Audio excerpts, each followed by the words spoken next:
চাইলেও আমরা এখন কতটুকু পারবো সেটাও আসলে আর্থসামাজিক সংকট কবলিত দেশ পরিচালনায় নির্বাচনে অংশ নেয়া দলগুলোর মধ্যে কারা কতটা প্রস্তুত এ নিয়ে মঙ্গলবার সকালে রাজধানীর ডেইলি স্টার সেন্টারে এক গোলটেবিলের আয়োজন করে Bangladesh research analysis and information network brain.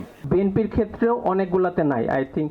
BNP ও জামায়াত জোটের নির্বাচনী ইশতেহার বিশ্লেষণ করে বক্তারা বলেন, অর্থনীতি, প্রযুক্তি এবং স্বাস্থ্য খাত সহ বিভিন্ন খাতে জামায়াতের তুলনায় বিএনপির ইশতেহারের বিস্তৃতি অনেক বেশি ও পরিকল্পনা মাফিক। তবে জবাবদিহিতা না থাকায় তা যে আলোর মুখ দেখে না তাও মনে করিয়ে দেন তারা।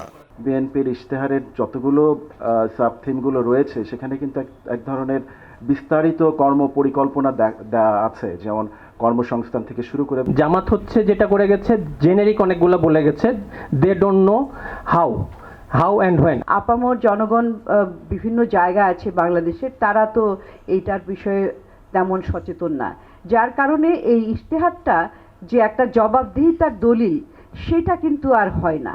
রেইনবো অলরাউন্ডার এক্সটেরিয়র পেইন্ট বাড়ির বাহিরের দেয়ালের সুরক্ষা নিয়ে থাকুন নিশ্চিন্ত, সাথে পাচ্ছেন 10 বছরের ওয়ারেন্টি। এই বিশ্লেষক মনে করেন যে বৈষম্যকে কেন্দ্র করে জুলাই অভ্যুত্থান এনসিপির ইশতেহারেই নেই তার কথাই। কষ্টজনক যারা ছাত্রদের নেতৃত্ব তারা কিন্তু তার ম্যানিফেস্টোতে বৈষম্য নিরসনের কথা বলেন। বর্তমান 2024-কে যদি আপনি ধারণ করেন, যেটা আপনার প্রোপাগান্ডা করে অন্য দলগুলো বলছে, কিন্তু সেই ধারণ করতে হলে তো তার আর সেই রূপ দরকার। বক্তারা বলেন, ইশতেহার শুধু দিলেই হবে না, সেটি বাস্তবায়ন যোগ্য কিনা সেটিও পর্যালোচনা করার তাগাদা দেন দলগুলোকে। দুজনের কাছেই আমার যেহেতু একই রকম। মানিক মোহাম্মদ ওমর, সময় সংবাদ, ঢাকা। কতটুকু পারবো সেটাও আসলে